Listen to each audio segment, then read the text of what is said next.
Welcome to today's edition of the show podcast. As part of Edie's Circular Economy Week campaign, we take a look at the official facts and stats regarding some of the UK's biggest waste streams, outlining how much is generated and what proportions are recycled. As the UK plots its roadmap out of lockdown, waste and resource management is rising up the political and business agendas once more. On the former, consultations on the resources as waste strategy, originally tabled for 2020, have restarted. The process is underway for things like the UK's deposit return scheme and a new waste prevention strategy for hard-to-recycle items including textiles. DEFRA has also recently published updated waste and recycling figures, revealing some of the pandemic's early impact in this space.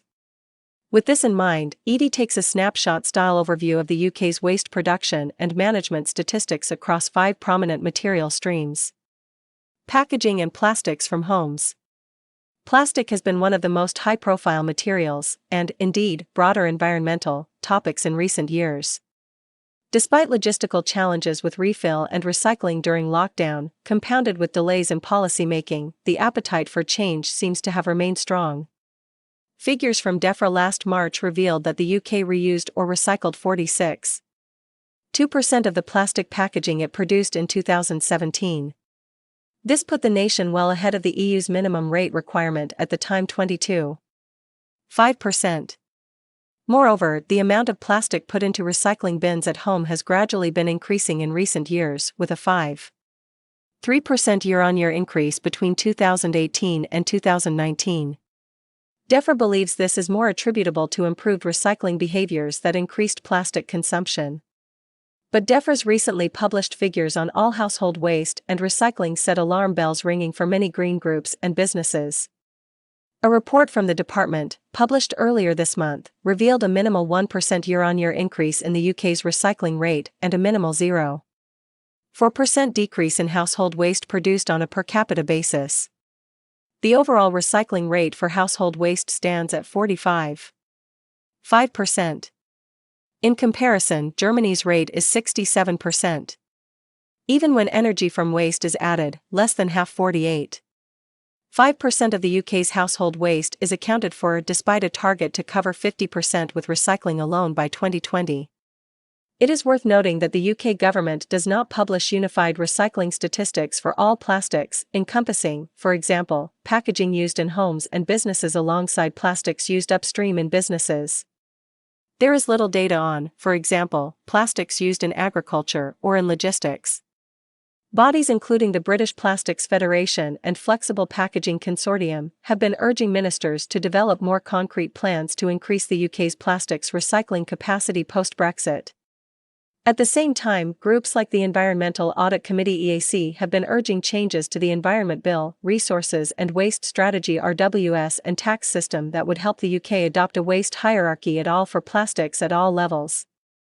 This would prioritize material avoidance over reuse and reduction over recyclability, recycling over energy from waste over landfill and landfill over littering. Tax changes are expected to be announced on March 23. The Environment Bill and RWS, however, have been delayed due to COVID-19. Image credit. DEFRA. E-waste. The UN regards e-waste, wasted electronics and electricals as the world's fastest-growing domestic and commercial waste stream, with waste generation vastly outstripping expansions to recovery systems, repair and recycling infrastructure. According to the body's Global E-Waste Monitor report, the UK generated 23.9 kilograms of e-waste per capita in 2019. While this was down from 24.9 kilograms in 2016, the UK still generated the second most e-waste per capita in the world, behind only Norway 26 kilograms. 7.3 kilograms per capita was the global average. However, recovery and recycling rates for e-waste across Europe in 2019 stood at 59%, one of the highest rates in the world. The global average was just 17.4%. Below are 2 charts from the report. More granular data on the UK's e-waste is provided quarterly by the Environment Agency (EA). The EA data from Q1 of 2013 to Q3 of 2020 is charted below.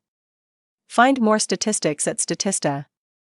A recent Edie Explains guide, which is free to download and can be found here, outlines how businesses can help create a circular economy for electricals and electronics of all kinds.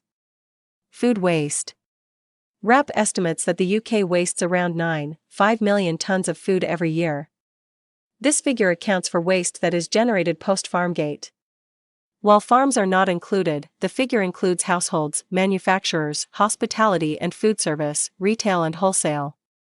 The organization believes that, given that 70% of all wasted food is edible, this waste mountain has a value of £19 billion every year. Aside from the obvious resource and social implications, the amount of food wasted in the UK annually will generate more than 25 million tons of emissions if landfilled. The below charts break down where food waste comes from and how it is managed. How was the UK's food waste managed in 2018? In percent terms. Textiles. Industries that depend on textiles, like fashion and homewares, have been accelerating production and scaling up hard-to-recycle material blends at rates that have outpaced the development of reuse systems and recycling technologies.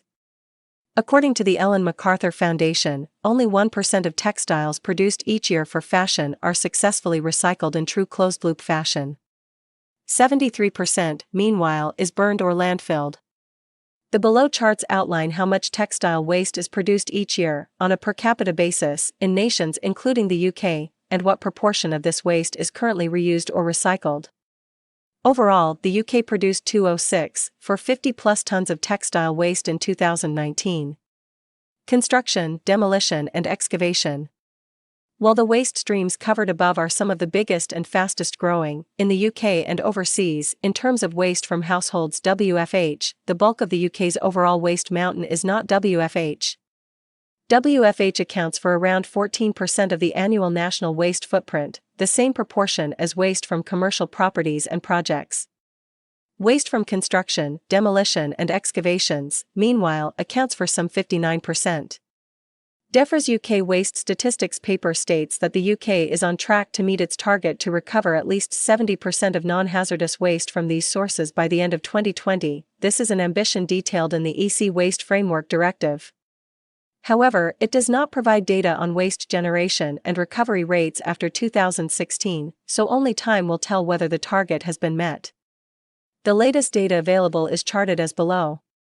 Brexit ko nia la vong kwak on kong kon by rang gyuk boi kak yu ka kwa chi ti kung vi chat tai kwa ec. Kak muc tu ko the duok thay the bang kak sua doi doi voi rws.